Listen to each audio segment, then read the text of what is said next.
As Laura said, I've volunteered for a long time with both the CIPR and PRCA, but CIPR particularly, and following basically the PR Stack campaign, I saw that and thought it was just such a beautiful, beautiful project.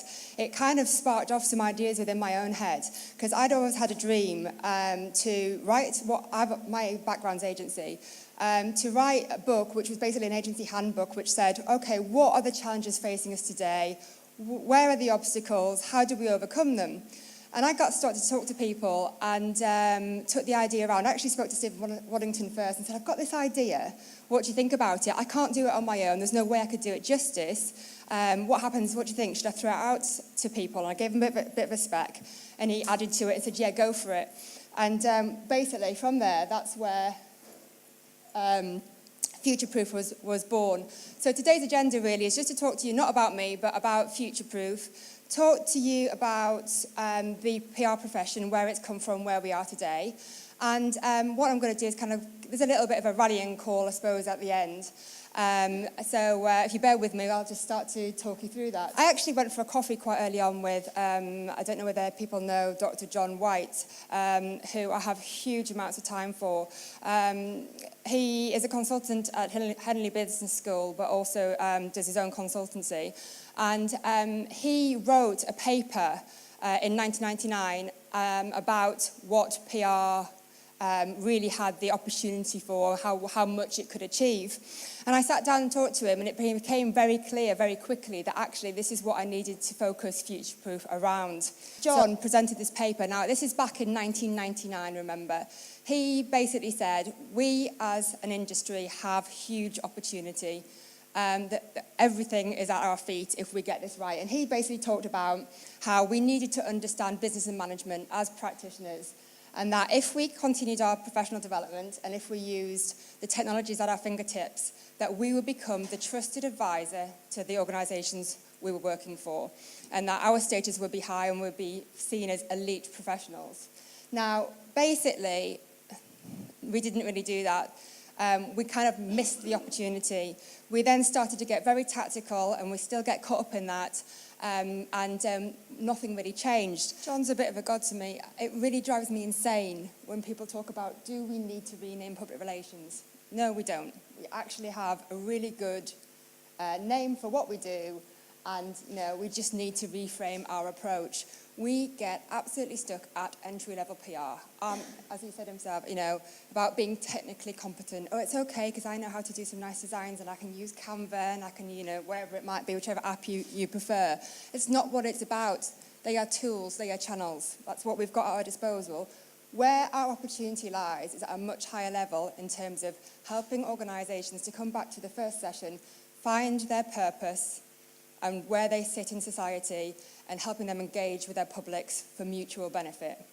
And that is a much, much different role to what I think most PR practitioners, if they're true to themselves, actually identify with.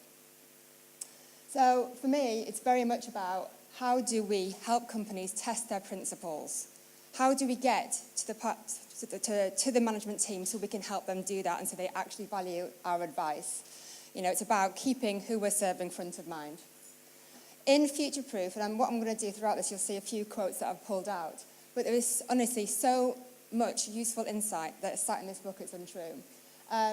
Professor Van Gregory, she talks about how organisations are being forced to rethink their purpose because of the shift in power and the fact that citizens and consumers and the public nowadays can have just as much opportunity to voice their dissatisfaction or their happiness as media outlets have done, as organisations do nowadays. My view is that actually we wouldn't have to worry about where we sit, because if we're doing that strategic role and we're talking and we've got the ear of the CEO and his team, we should be the ones, if we're setting the strategic direction, actually managing all the other functions. So actually, sometimes this happens in the US already, but it is a bit contentious. Marketing should be led by PR and not the other way around.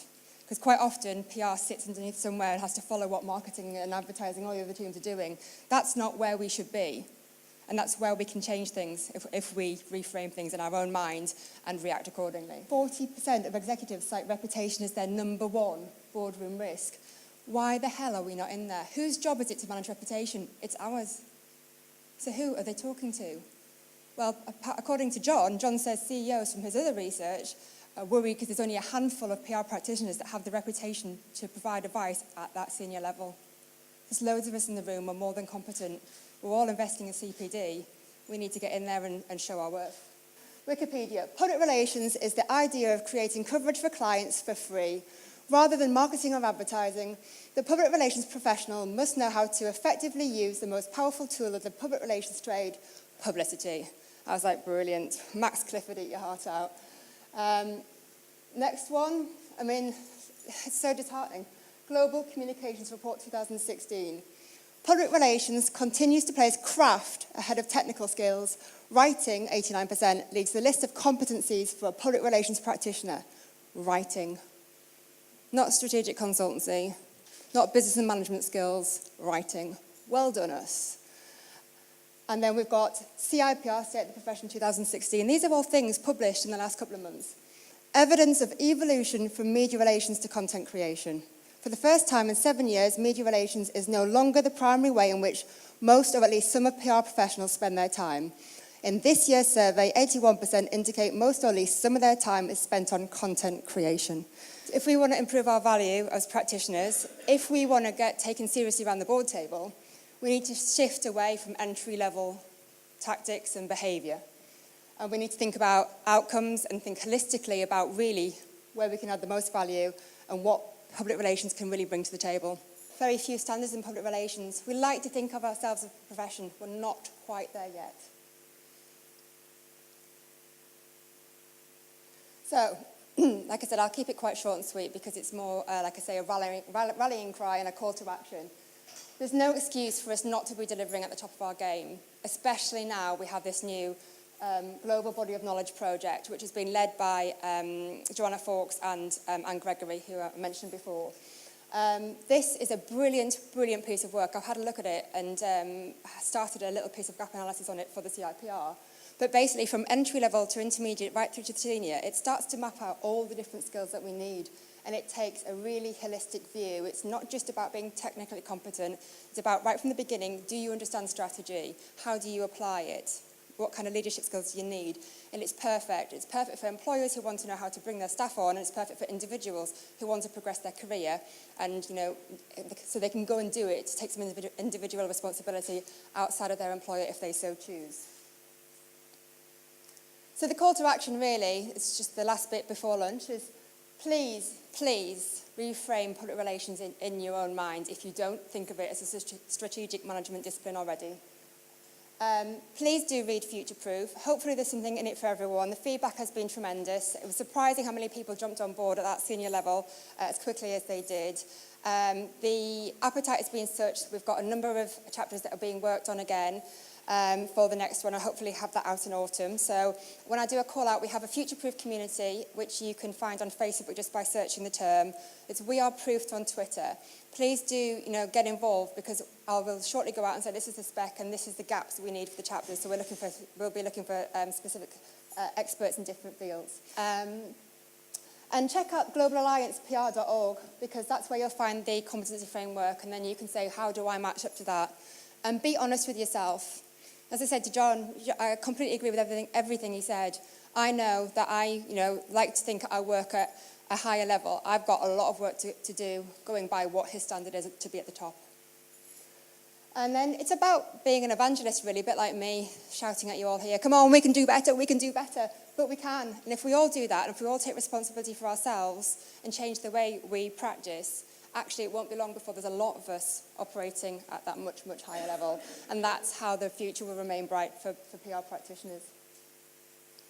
So that's just about it for me today, really. It's very straightforward. Please think about it. It's the way we can change things for both us and for everybody else and the generation that's coming behind us. Thank you very much.